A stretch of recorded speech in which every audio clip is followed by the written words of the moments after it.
Hello అండి, hi, welcome back to my channel. ఈరోజు మన కిచెన్లో స్పెషల్గా కాకరకాయ ఫ్రై అయితే చూపిస్తున్నానండి.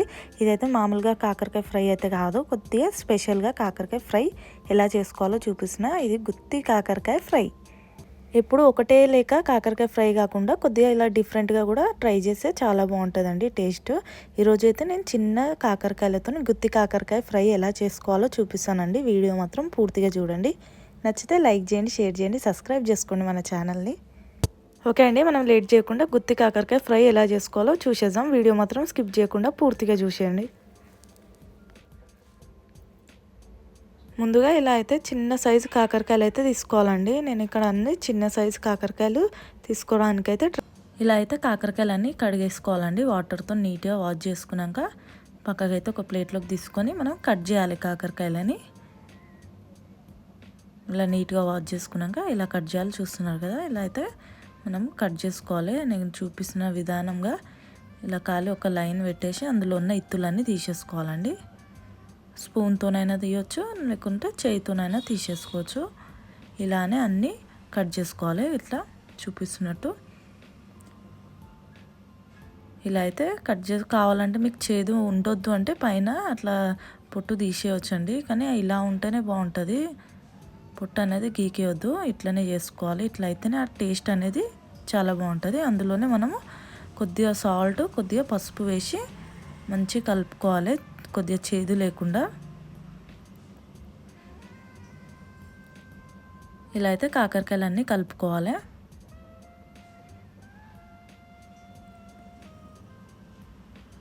ఇలా మంచిగా లోపల బయట మంచిగా ఉప్పు పసుపు పట్టేటట్టు అయితే కలుపుకొని ఒక 5-10 మినిట్స్ అలా పక్కకు పెట్టేసుకోవాలి.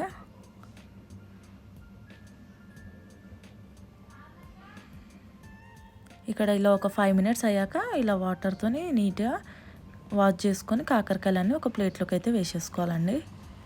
ఇక్కడ మీకు కాకరకాయలు ఆయిల్లో కూడా వేయించుకోవచ్చు అండి. ఫ్రై చేసుకొని పక్కకు తీసి మసాలా పెట్టుకోవచ్చు.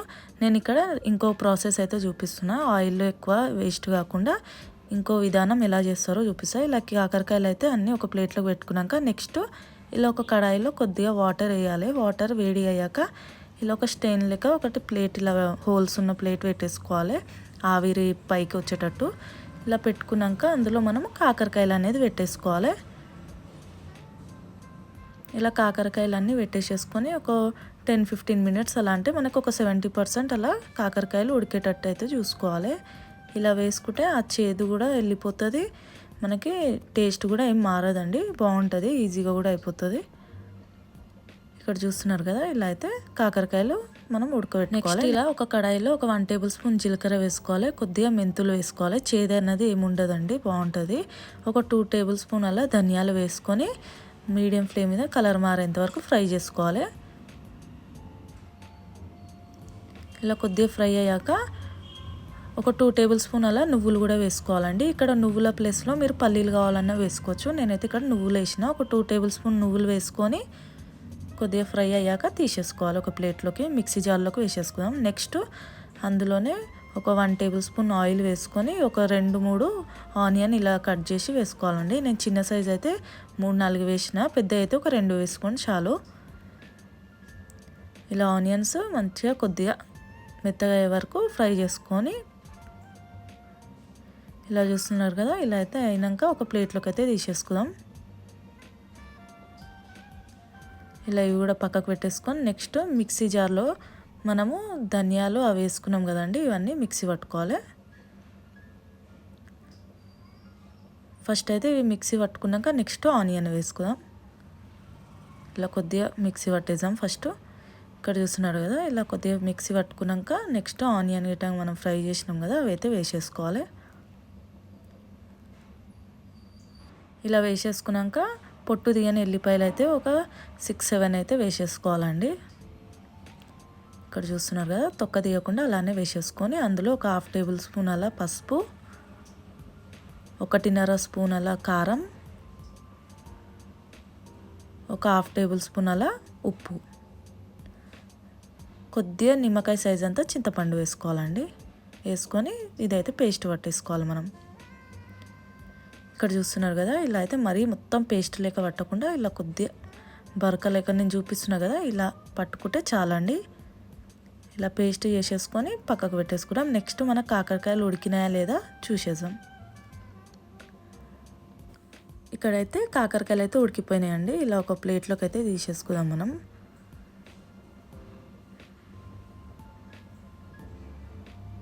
ఇలా ఉడకబెట్టుకుంటే ఏంటంటే మనకి ఆయిల్లో వేయించుకోకుండా ఇలా ఉడకబెట్టుకుంటే చాలా బాగుంటుంది. లేకుంటే ఆయిల్లోనే ఫస్ట్ ఇవన్నీ కాకరకాయలు ఫ్రై చేసుకొని మసాలా పెట్టి తర్వాత మళ్ళీ ఆయిల్లో వేసుకోవాలి. అలా డబల్ అవుతుంది కదా. ఇలా అయితే ఒకసారి బాయిల్ చేసినట్టు ఉంటుంది, మంచిగా ఫ్రై చేసుకోవచ్చు. ఇలా అయితే మసాలా మొత్తం మనం కాకరకాయలకు పెట్టేసేయాలండి. ఇక్కడ చూస్తున్నారు కదా, మంచిగా మసాలా బాగా పట్టేటట్టు పెట్టేసి పక్కకు పెట్టేసుకోవాలన్నీ.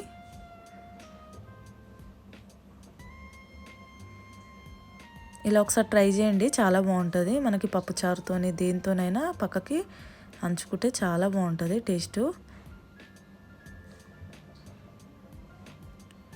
మీకు నువ్వుల కాడ పల్లీలు కావాలంటే పల్లీలు కూడా వేసుకోవచ్చు. నేనైతే నువ్వులతోని ఇలా పేస్ట్ అయితే వేసినా కదా. ఇలా అయితే పేస్ట్ మొత్తం పెట్టేసుకోవాలి. నెక్స్ట్ ఏం చేయాలో చూద్దాం. నెక్స్ట్ ఇలా అదే కడాయి పెట్టేసుకోవాలి. పెట్టుకున్నాక ఒక 4 టేబుల్ స్పూన్ అలా ఆయిల్ అయితే వేసుకోవాలండి. ఇక్కడ మనం ఫ్రై చేస్తాం కదా, కొద్దిగా ఆయిల్ ఎక్కువనే వేసుకోవాలి.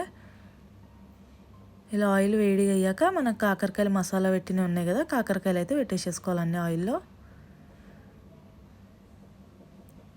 ఇక్కడైతే మీడియం ఫ్లేమ్ మీద మనము మూత పెట్టేసుకొని ఒక 2 మినిట్స్ అలా మూత పెట్టుకొని మళ్ళీ ఓపెన్ చేసి చూస్తూ ఉండాలి. ఇలా మళ్ళీ మలుపుకోవాలండి. ఇలా అయితే మీడియం ఫ్లేమ్ మీదనే మలుపుతూ ఫ్రై చేసుకోవాలండి. కొద్దిగా టైం పడుతుంది, ఇక్కడ ఒక 5-10 మినిట్స్ అయితే పడుతుంది మనకి మంచి ఫ్రై కానీకే.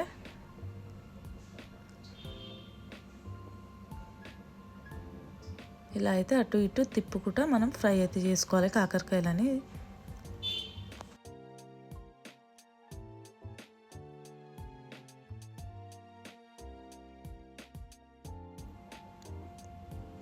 ఇక్కడైతే ఇలా అన్నీ తిప్పుకున్నాక ఎక్కడెక్కడ ఇంకా ఫ్రై కాలేదో చూసుకుంటా ఇలా మలుపుతూ ఫ్రై చేసుకోవాలి.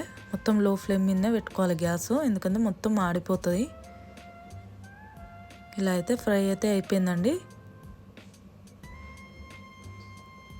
చూస్తున్నారు కదా ఎంత బాగుందో చూడనికే. మొత్తం చేపలు ఫ్రై చేసినట్టే స్మెల్ వస్తుంది మనకి కాకరకాయలు ఫ్రై చేస్తే. ఇలా అయితే ఫ్రై అయిపోయాక మనం ఒక ప్లేట్లోకి అయితే సర్వ్ చేసుకుందాం.